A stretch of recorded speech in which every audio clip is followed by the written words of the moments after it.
Hello friends, welcome to my channel Raviraj X learn with Ravi के साथ आपका बहुत बहुत स्वागत है।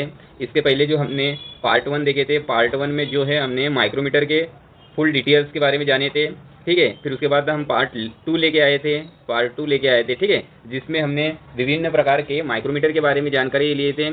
अब ये पार्ट 3 लेके आए हैं हम, ठीक है। ये जो पार्ट 3 लेके आएंगे ये भी टाइप्स ऑफ माइक्रोमीटर का है। तो जो पार्ट 2 था हमारा, उसमें चार प्रकार के हमने माइक्रोमीटर के बारे में पढ़े थे। अब पार्ट 3 में हम पढ़ेंगे 5 और 6 number, types of 5 and 6 number तक हम जाएंगे, ठीक है। तो आपकी स्क्रीन पर जो दिया गया है इसके बारे में देखिए। स्क्रू थ्रेड माइक्रोमीटर जो है इसके बारे में हम जानेंगे कि क्या होता है, ठीक है। तो देखिए, सबसे पहले इसे जानने के पहले हम डायग्राम को थोड़ा देखेंगे ताकि हमारे को आसान हो पढ़ने में, ठीक है। तो ये है हमारा स्क्रू थ्रेड माइक्रोमीटर। इसके पहले जो हमने माइक्रोमीटर देखे थे जिनके एनविल फ्लैट हुआ करते थे, ठीक है, फ्लैट हुआ करते थे एनविल और स्पिंडल, ठीक है। ये जो माइक्रोमीटर है यहाँ पे आप एनविल देख सकते हो और इसका स्पिंडल भी देख सकते हो। ये वी आकार और कोनिकल आकार में है। तो इसका जो मेन पर्पस क्या है स्क्रू थ्रेड माइक्रोमीटर का, ये कोई बोल्ट या स्क्रू है, ठीक है। यहाँ पे इसकी जो थ्रेड बनी होती है ये वाली, ठीक है, ये जो थ्रेड बनी होंगी तो इसकी डेप्थ, ठीक है, इसकी डेप्थ या फिर पिच डायमीटर के लिए ज्ञात करने के लिए इसका यूज़ किया जाता है, ठीक है। तो इसके पार्ट के बारे में बेसिक जानकारी देखिए कि ये जो होता है हमारा एनविल होता है, जो वी ग्रू एनविल होता है, ठीक है। यहाँ पे देखिए इसको हम स्पिंडल बोलते हैं, वी कोनिकल स्पिंडल लगा होता है। यहाँ पर जो देख सकते हैं आप, ये जो दिए गए हैं, ठीक है, ये जो दिए गए हैं मेजरिंग टिप्स आर इंक्लूडेड है, मतलब कि ये टिप्स होते हैं यहाँ पे लगाने के लिए जो हम इसका यूज़ कर सकते हैं, ठीक है। विभिन्न प्रकार के टिप्स है वो। यहाँ पे देखिए यहाँ से लेके यहाँ तक के हमारा ये स्लीव या बैरल होता है, जिसमें जो ये स्केल दी गई है इसको हम मेन स्केल बोला जाता है। उसके बाद देखिए यहाँ से लेके यहाँ तक का हमारा ये थिम्बल होता है, ठीक है, ये थिम्बल होता है। थिम्बल पर जो ये अंतागन बने हैं इसको हम बोलते हैं सर्कुलर स्केल, ठीक है। उसके बाद देखिए ये जो पार्ट है यहाँ से लेके यहाँ तक का इसको बोलते हैं हम रेचेड स्टॉक, ठीक है। और ये थिम्बल पर और यहाँ पे रेचेड स्टॉक पर नर्लिंग किया होता है जिससे हमारी ग्रिपिंग अच्छे से बनी रहे ताकि हम मान लेते समय अच्छे से मान ले सकें, ठीक है। उसके बाद यहाँ पे जो अंकित होता है, यहाँ पे देखिए रेंज लिखी रहती है इसकी, ठीक है, रेंज लिखी रहती है। ये बेस है हमारा, ठीक है, ये बेस होता है।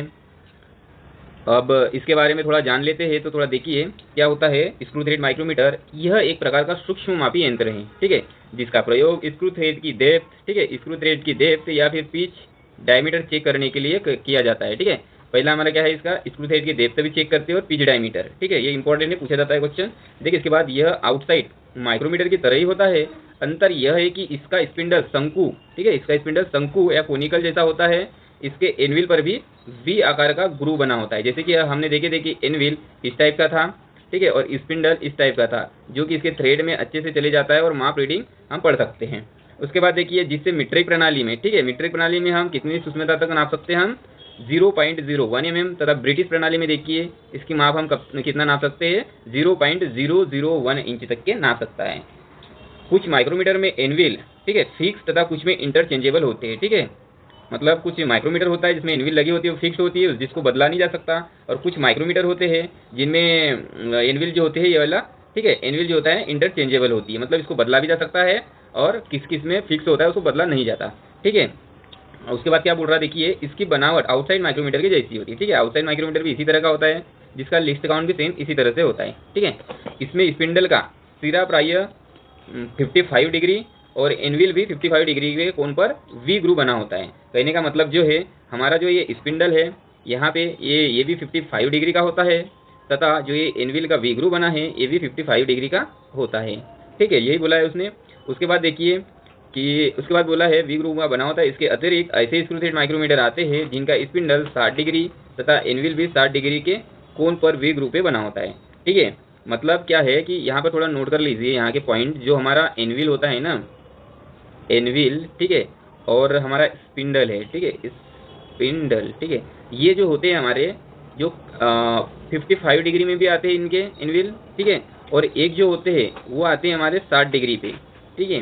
तो कभी पूछा जाता है कि इनके एनविल के कोण कितना होता है, तो आपको राइट आंसर मानना है 55 डिग्री। अगर 55 नहीं आया तो 60 डिग्री मारना है, ठीक है, 55 नहीं आया तो 60 डिग्री मारना है। अगर बाई चांस ये दोनों दे दी, ठीक है, तो हमको 55 डिग्री मारना है, ठीक है, ये थोड़ा याद रखना है। उसके बाद देखिए कि क्या बोला है कि माप लेने से पहले स्पिंडल को एनविल में बने ग्रूव में पूरा बैठा दिया जाता है। जब हमको माप लेना होगा तो जो हमारा एनविल होगा इस टाइप का, ठीक है, इस टाइप का जो इनविल होगा उसमें जो है हमारा ये वी नुमा जो होता है स्पिंडल, इसको पूरा बैठाल दिया जाता है, मतलब यहाँ पे पूरा चिपका दिया जाता है। ठीक है,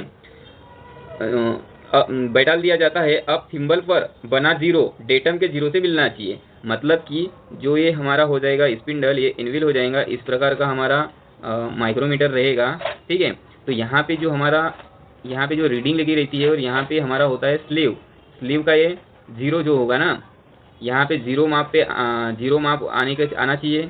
ठीक है, और यहाँ पे एक थिम्बल आ जाएगा। ठीक है, यहाँ पे थिम्बल इस प्रकार से आ जाएगा और थिम्बल का जो जीरो होगा ना इस प्रकार से। ठीक है, थिम्बल का जो जीरो होगा यहाँ पे, ये जीरो और ये डेटम लाइन, ये दोनों ये जब परस्पर यहाँ पे जुड़ा होगा, मतलब चिपक जाएगा, तब ये जीरो और ये जीरो बराबर अलाइनमेंट में होना चाहिए। अगर ऐसा नहीं होता है तो इसमें जीरो त्रुटि होगी।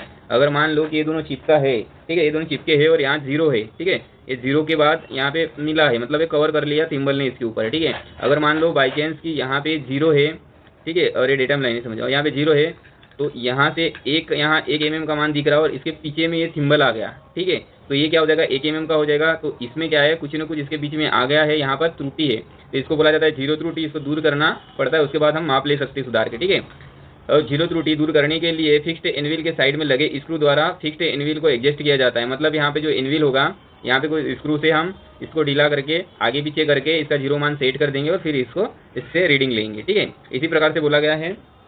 ठीक है, नेक्स्ट देखिए हमारा जो माइक्रोमीटर रहेगा, ये वेरी इंपॉर्टेंट है। ठीक है, ये इंपॉर्टेंट टॉपिक है, समझ इंपॉर्टेंट है माइक्रोमीटर। ठीक है, ये रहेगा हमारा वर्नियर माइक्रोमीटर। ठीक है, इसके बारे में थोड़ा देख लीजिए, वर्नियर माइक्रोमीटर के बारे में। ठीक है, इसके बारे में थोड़ा सा देख लेते हैं डायग्राम में, ताकि अच्छी तरह से समझ में आ जाए। ये है हमारा माइक्रोमीटर, ये हमारा कौन सा कहलाएगा, वर्नियर माइक्रोमीटर। ठीक है, ठीक है, ये हमारा है वर्नियर माइक्रोमीटर। ठीक है, इसमें ये एनविल फ्लेट होते हैं, यहाँ पर भी इसका स्पिंडल भी यहाँ पे फ्लेट दिया गया है। ठीक है, अब देखिए ये हमारा कहलाएगा एनविल। ठीक है, ये हमारा बेस कहलाएगा, ये हमारी रेंज कहलाएंगी। ठीक है, ये जो है नॉर्मल जो हमारा सामान्य कैलिपर होता है, आउटसाइड कैलिपर के समान यहाँ पे स्लीव या बेरल, ये मेन स्केल कहलाएंगे। ठीक है, यहाँ पे ये थिम्बल कहलाएंगा, ये सर्कुलर स्केल कहलाएंगी।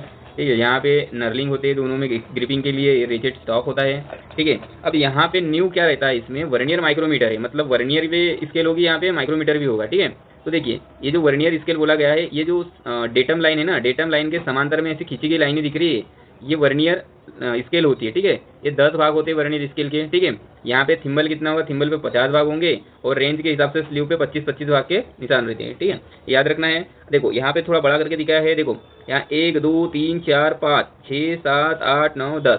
ठीक है, 10 रेखाएं हैं। ठीक है, अब इसके बारे में थोड़ा बेसिकली जानते हैं कि क्या होता है वर्नियर माइक्रोमीटर। ठीक है, जब हमें किसी जॉब को 1 इंच के 10,000वें हिस्से, या फिर बोला गया है कि 1/10,000 इंच, या फिर बोला गया है कि 0.0001 इंच तक की मापना हो, तो इसका उपयोग किया जाता है। मतलब कि जो हमारा साधारण माइक्रोमीटर होता है, आउटसाइड माइक्रोमीटर, तो उसकी रीडिंग क्या होती है कि 0.01 mm होती है। ठीक है, तथा ब्रिटिश प्रणाली में क्या होता है कि 0.000 इंच तक की होती है। ठीक है, नहीं 0.01 इंच तक की होती है। ठीक है, इस प्रकार होती है। तो इससे भी परिशुद्धता में माप लेना है तो हम यूज़ करते हैं वर्नियर माइक्रोमीटर का। ठीक है, इसके देखिए इंच में देखिए इसका 0.0001 इंच है, और ब्रिटिश में कितना रहेगा इसका, ब्रिटिश में रहेगा 0.001 mm। ठीक है, ये इसकी रीडिंग हो जाएंगी मीट्रिक में और ब्रिटिश में। ठीक है, तो मापना यदि दिखने में अन्य माइक्रोमीटर की तरह ही होता है, किंतु अंतर इतना है कि इसके स्लीव पर, ठीक है, जो आपने देखे थे स्लीव पर डेटम लाइन के ऊपर 10 बराबर रेखाएं डेटम लाइन के समांतर खींची हुई होती है, उसे वर्नियर स्केल कहते हैं। ठीक है, आप देख सकते हैं यहाँ पे ये 10 बराबर भागों में बांटा गया वर्नियर स्केल को। यह अतिरिक्त यहाँ पे एक नया सिस्टम दिया रहता है, जिससे कि हम इसको अधिक परिशुद्धता में माप सकते हैं, जो कि आउटसाइड कैलिपर के लिए आउटसाइड माइक्रोमीटर से भी परिशुद्धता में माप सकते हैं। तो उसके बाद देखिए क्या बोला है, सामान्य माइक्रोमीटर केवल, देखो जो बताया गया था इससे पहले हम बताया था मैंने, उसी तरह से बोला गया है कि 0.01 mm तक यथार्थता में माप सकता है। अधिक यथार्थता में मापने के लिए वर्नियर माइक्रोमीटर का उपयोग किया जाता है। ठीक है, इसके द्वारा मीट्रिक प्रणाली में 0.001 mm तथा ब्रिटिश प्रणाली में 0.0001 इंच तक की परिशुद्धता में माप सकता है। ठीक है, पता हो गया आपको। देखो यहाँ पर थोड़ा देख लीजिए कि आउटसाइड जो माइक्रोमीटर होता है, ठीक है, उससे हम मीट्रिक प्रणाली में 0.01 mm, ठीक है, तथा ब्रिटिश प्रणाली में 0.001 इंच तक के नाप सकते हैं, जबकि वर्नियर माइक्रोमीटर में देखिए, वर्नियर माइक्रोमीटर में देखिए कि हम 0.001 mm तथा ब्रिटिश प्रणाली में 0.0001 इंच तक की परिशुद्धता में माप सकते हैं। ठीक है, तो ये थोड़ा ध्यान दीजिएगा, लिस्ट काउंट भी बहुत बार पूछा जाता है एग्जाम में। उसके बाद इसका सिद्धांत देखिए, जो हमारा आउटसाइड माइक्रोमीटर होता है वह नट एवं बोल्ट के आधार पर काम करता है, जबकि वर्नियर माइक्रोमीटर देखिए नट और बोल्ट और दो अनुरूप स्केल जो मेन स्केल और इसकी वर्नियर स्केल रहती है, ठीक है, माइक्रोमीटर में उसी के माप के अंतर के आधार पर कार्य करता है। ठीक है, अब नेक्स्ट देखिए इसका, ठीक है, क्या बोला गया है, देखो इसकी जो वर्नियर माइक्रोमीटर होता है उसकी बनावट व अंशांकन ग्रेजुएशन को देखिए क्या क्या कैसी कैसी होती है। ठीक है, बनावट में वर्नियर माइक्रोमीटर साधारण माइक्रोमीटर की तरह ही होता है, अंतर इसके अंशांकन में है। डेटम लाइन के ऊपर इस माइक्रोमीटर में अतिरिक्त समान दूरी पर वर्नियर अंश बने होते हैं। इस प्रकार के 10 वर्नियर अंशों को डेटम लाइन के ऊपर समांतर में चिन्हित होती है। इस 10 रेखाओं के बीच अवकाश थिम्बल के 9 भागों के बराबर होता है। कहने का मतलब क्या है, जो अपना साधारण माइक्रोमीटर होता है उसमें होता है हमारा स्लीव पर जो होती है मेन स्केल होती है, और जो थिम्बल पे होती है, थिम्बल पे हमारी होती है सर्कुलर स्केल। जबकि जो हमारा ये वर्नियर माइक्रोमीटर है इसमें क्या होगा, ये स्लीव पे जो होगी मेन स्केल होगी, और यहाँ पे जो है हमारा थिम्बल पे जो है सर्कुलर स्केल होगी। उसके अतिरिक्त जो है ये अपना स्लीव के यहाँ ऊपर में जो डेटम लाइन के समांतर में ऐसी 10 लाइनें खींची जाएंगी, जिसको हम वर्नियर स्केल बोला जाता है। ठीक है, ये अतिरिक्त होता है इसमें। तो देखिए इसने क्या बोला है कि जो वर्नियर स्केल है, वर्नियर स्केल के 10 भाग होते हैं, ये 10 भाग जो है हमारे 9 थिम्बल डिवीजन के बराबर होता है, यह बोला है। ठीक है, तो थोड़ा यहाँ देख लीजिए कि यहाँ पे मीट्रिक प्रणाली में देखिए कि एक मेन डिवीजन का मान 1 होता है, देखो एक सब डिवीजन का मान 0.5 mm होता है। ठीक है, जो कि वहाँ अंशांकन में आप देख सकते हो, और एक थिम्बल डिवीजन का मान कितना होता है, 0.01 mm होता है, और एक वर्नियर डिवीजन का मान 0.001 mm होता है। और ब्रिटिश प्रणाली में थोड़ा सा देख लीजिए कि एक मेन डिवीजन का मान 0.100 इंच तक होता है, और एक सब डिवीजन का मान 0.025 इंच होता है, और एक थिम्बल डिवीजन का मान देखिए 0.001 इंच होता है, और एक वर्नियर डिवीजन का मान देखिए 0.0001 इंच होता है। ठीक है, ये थोड़ा सा ध्यान में रखना है आपको। और इस चित्र में आप यहाँ पे डायग्राम में आप देख सकते हो कि जो ये एक मेन डिवीजन है फिर एक सब डिवीजन है। तो मीट्रिक में एक मेन डिवीजन का मान 1 mm होता है और सब डिवीजन का मान 0.5 mm होता है, जबकि यहाँ पे जो ब्रिटिश वाला रहेगा उसमें एक मेन डिवीजन का मान रहेगा 0.100 इंच रहेगा, और एक सब डिवीजन का मान कितना हो जाएगा, यहाँ पे जो सब डिवीजन का मान हो जाएगा 0.025 इंच हो जाएगा। ठीक है, देखो ये ऐसे मेन डिवीजन बने होते हैं, और इसको जो 2 भागों में बांटता है उसको सब डिवीजन कहते हैं। ठीक है, ये तो आपको पता ही है, जो कि आपको पहले जो क्लास थी हमारे माइक्रोमीटर की उसमें आपको बताया गया था पहले पार्ट में। ठीक है, उसके बाद ठीक है ये थोड़ा सा याद रखना है आप लोगों को। उसके बाद देखिए कि इसका जो वर्नियर माइक्रोमीटर होता है उसका लिस्ट काउंट कैसे निकालेंगे, थोड़ा ध्यान से देखिए। ये इंटरव्यू में भी आपको बहुत सहायता प्रदान करेगा, और आपको आने वाले एग्जाम में भी बहुत हेल्प करेगा। ठीक है, तो जो 10 वर्नियर डिवीजन होता है, मतलब वर्नियर जो रेखाएं बनी होती है 10 स्लीव के ऊपर, वो थिम्बल के 9 डिवीजन के बराबर होता है। जो थिम्बल जो सर्कुलर स्केल बनी होती है हमारी, ठीक है, उसके 9 भागों के बराबर होता है। ठीक है, मतलब यार 10वीं लाइन जो है थिम्बल के 90 भागों के, ये जो 10वीं लाइन होती है वर्नियर स्केल की, वो थिम्बल के 9 बराबर भागों को टच करेगी जब हम चेक करेंगे। तो ठीक है, तो ये हो गया 10 वर्नियर डिवीजन का मान थिम्बल के 9 डिवीजन के बराबर होता है। तो यहाँ पे 9 इंटू 0.01 mm क्यों किया गया है, क्योंकि एक थिम्बल डिवीजन का मान 0.01 mm होता है। तब हम 9 थिम्बल डिवीजन का मान निकालेंगे तो कितना आ जाएगा हमारा 0.09 mm। ठीक है, ये क्या हो गया हमारा ये क्या हो गया 9 थिम्बल डिवीजन का मान। तो हमको 10 वर्नियर डिवीजन का मान थिम्बल के 9 डिवीजन के बराबर इतना होता है। ठीक है, तो एक वर्नियर डिवीजन का मान हमको निकालना है, तो ये 10 जो है हमारा इसके बटे में चले जाएगा। ठीक है, इस तरह से आ जाएगा, और इसका फिर हम भाग देंगे तो इसका मान निकल जाएगा एक वर्नियर डिवीजन का मान 0.009 mm। ये भी क्वेश्चन में पूछा जाता है एग्जाम में कि एक वर्नियर डिवीजन का मान, इस टाइप के क्वेश्चन आते हैं, तो थोड़ा ध्यान में रखना है। ठीक है, इसका लिस्ट अकाउंट देखिए, लिस्ट अकाउंट भी पूछ सकता है आप लोगों को इंटरव्यू या एग्जाम में भी कि वर्नियर माइक्रोमीटर का लिस्ट अकाउंट क्या होता है। तो इसका देखिए एक थिम्बल डिवीजन माइनस एक वर्नियर डिवीजन होता है।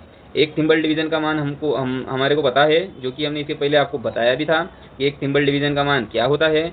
उसके बाद देखिए एक वर्नियर डिवीजन का मान क्या होता है। देखिए एक वर्नियर डिवीजन का मान हमारा इतना निकला था, एक थिम्बल डिवीजन का मान, ठीक है, इसके पहले बताए गए थे। तो एक थिम्बल डिवीजन माइनस एक वर्नियर डिवीजन होता है, तो इसको घटाएंगे, मतलब कि 0.01, ठीक है, और फिर यहाँ से घटाएंगे कि 0.009, ठीक है, यहाँ भी 0 लगा देते हैं, इसको हमें घटाना है, घटाएंगे तो क्या हो जाएगा यहाँ पे 0 में से 9 नहीं जाता, तो यहाँ से एक उधार ले लिए, तो यहाँ हो जाएगा 10, 10 में से 9 गया 1, और यहाँ बचा फिर 0, 0 से गया 0, फिर 0 से गया 0, फिर डॉट की डॉट, फिर 0 से गया 0। तो ये यहाँ पे हमारा निकल जाएगा लिस्ट काउंट 0.001 mm। ठीक है, आप देख सकते हैं।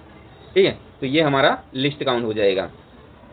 अब उसके बाद में देखिए एक इससे रिलेटेड कभी ये क्वेश्चन देखिए, एक एग्जांपल देख लीजिए, कोई पूछ सकता है कि किस प्रकार से रीडिंग निकाली जाती है। ठीक है, तो यहाँ पे जो एग्जांपल में दिया गया है कि 22.322 mm की हमको रीडिंग निकालना है। ठीक है, मतलब 22.322। ठीक है, mm की हमको रीडिंग निकालना है। तो देखो ये 22 है, तो हमारा रेंज किस हिसाब से रहेगा, 0 से लेके 25 mm। ठीक है, 0 से लेके 25 mm के बीच में मान, तो ये रेंज का निकालेंगे। तो इसकी जो 0 रीडिंग होगी हमारी, ठीक है, 0 रीडिंग क्या हो जाएगी हमारी, यहाँ पे जो स्टार्टिंग रीडिंग रहेंगी, स्टार्टिंग रीडिंग कितनी है हमारी 0, तो 0 स्टार्टिंग रीडिंग रहेंगी। मेन डिवीजन, ठीक है, मेन डिवीजन का मान कितना होता है, 1 होता है। ठीक है, इसके पहले हमने देखे थे मेन डिवीजन का मान 1 होता है, और यहाँ पर मेन डिवीजन की संख्या कितनी है 22। ठीक है, तो 22 मल्टीप्लाई 1 कितना हो जाएगा हमारा 22 mm। ठीक है, उसके बाद देखिए सब डिवीजन, सब डिवीजन का मान हमने देखे थे कि 0.5 होता है। ठीक है, यहाँ सब डिवीजन कितना है, यहाँ पे 5 है और ये 3 है, मतलब कम है, तो कम है मतलब 1 भी नहीं है, मतलब 0। तो 0 का गुना इसके साथ करेंगे, 0.5 के साथ कितना आ जाएगा 0 आ जाएगा। ठीक है, फिर देखिए थिम्बल डिवीजन का मान देखिए, थिम्बल डिवीजन का मान हमने देखे थे कि 0.01 mm होता है। तब इसमें थिम्बल डिवीजन का मान देखिए, थिम्बल डिवीजन, थिम्बल की कौन सी रेखा, मतलब थिम्बल पे कितने, कौन सी रेखा का मान मिलेगा हमारा 32वां, तो 32 यहाँ पे ले लेंगे। ठीक है, तो 32 ये आ जाएगा इसकी रीडिंग। फिर उसके बाद देखिए वर्नियर स्केल का, वर्नियर डिवीजन का मान क्या होता है 0.001 mm। तो इसके साथ यहाँ पे देखिए कि वर्नियर स्केल कौन सी रेखा मिल रही है हमारी, दूसरी रेखा मिलेंगी 2 है, तो दूसरी रेखा मिल रही है, मतलब ये मान होगा। इसका टोटल हम जोड़ेंगे। ठीक है, तो जोड़ेंगे तो ये रीडिंग कितनी निकल जाएंगे 22.322 mm। ठीक है, अब इसकी रीडिंग हमारे को निकालना है माइक्रोमीटर में। ठीक है, माइक्रोमीटर में जब निकालेंगे तो किस प्रकार से निकालेंगे, देखिए ये हमारा हो जाएगा माइक्रोमीटर, कौन सा, वर्नियर माइक्रोमीटर। ठीक है, तो ये हमारा आ जाएगा स्लीव। ठीक है, ये आ जाएगी स्लीव, ये हो जाएगा हमारा थिम्बल। ठीक है, ये हो गया थिम्बल। अब देखिए ये जो डेटम लाइन होगी, डेटम लाइन में मान देखिए ये 5 mm हो गया हमारा। ठीक है, ये 10 mm दर्शाया गया है। ठीक है, ये हमारा 15 हो गया है, ये हमारा 20 हो गया है। ठीक है, और हमारे को करना है 22, तो ये मान लो 21 है और ये 22 है। ठीक है, ये 22 दिख गए। यहाँ पे सब डिवीजन नहीं है, तो सब डिवीजन नहीं आएगा। सब डिवीजन पता है ना हमको, 1 2 3, ये मेन डिवीजन हो गया, इसको 2 भागों में बांटेगा तो ये सब डिवीजन कहलाता है। ठीक है, सब डिवीजन नहीं आएगा तो 22 हो गए। ठीक है, ये 22 मान हो गया हमारा। उसके बाद देखिए कि यहाँ पे सब डिवीजन नहीं है 0, तो सब डिवीजन यहाँ नहीं आएगा। अगर रहता तो यहाँ सब डिवीजन भी कर लेते हैं। ठीक है, नहीं है तो डायरेक्ट फिर देखिए थिम्बल डिवीजन, थिम्बल डिवीजन 32 है, मतलब थिम्बल की है 32 वाली लाइन यहाँ पे मैच करेगी। ठीक है, 32 वाली लाइन मैच कर रही है। उसके बाद देखिए कि वर्नियर डिवीजन, ठीक है 2 है, तो मतलब दूसरी लाइन जो वर्नियर डिवीजन है ना, यहाँ पे पहली और ये दूसरी, ठीक है ये तीसरी पकड़ लो, तो दूसरी वाली लाइन यहाँ पर कहीं एक मान से टच करेगी। ठीक है, मतलब मिलान करेगी यहाँ पर थिम्बल डिवीजन की। तो ये इस प्रकार से हम रीडिंग इसकी माप सकते हैं या किसी को बता सकते हैं इंटरव्यू में। ठीक है, पूछा जा सकता है, ज़्यादातर पूछा जाता है। प्रिसीजन इंस्ट्रूमेंट के बारे में थोड़ा ध्यान रखिए। ठीक है, आज की क्लास यहीं पे समाप्त करते हैं। आशा करता हूँ आज की क्लास आपको अच्छी तरीके से समझा पाया हूँ।